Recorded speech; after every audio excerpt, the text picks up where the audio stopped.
Day 3ची सुरुवात झाली हा क्यूट टेडी बेअर पाहून आणि त्यानंतर हा सुंदर बीचचा नजारा आम्हाला ट्रॅव्हल करताना दिसला.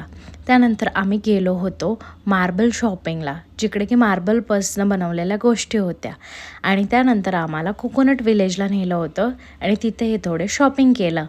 त्यानंतर आम्ही एंट्री केली आमच्या कोकोनट बास्केट बोट राईडसाठी आणि हा अनुभव खूप सुंदर आणि कलरफुल होता आणि सगळ्यांनीच हे खूप एन्जॉय केलं आहे. तुम्ही बघू शकता की सगळे लोक किती मजेत ही राईड एन्जॉय करत आहे.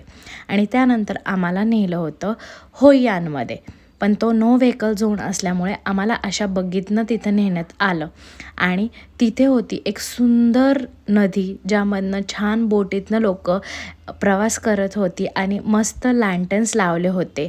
या सिटीला एक लँटन सिटी पण म्हणतात, कारण इथे सगळ्या ठिकाणी असे सुंदर प्रकारचे कलरफुल लॅम्प्स बघायला मिळतात आणि सगळ्या लेडीज होत्या, त्यामुळे शॉपिंग तर काही संपतच नव्हती.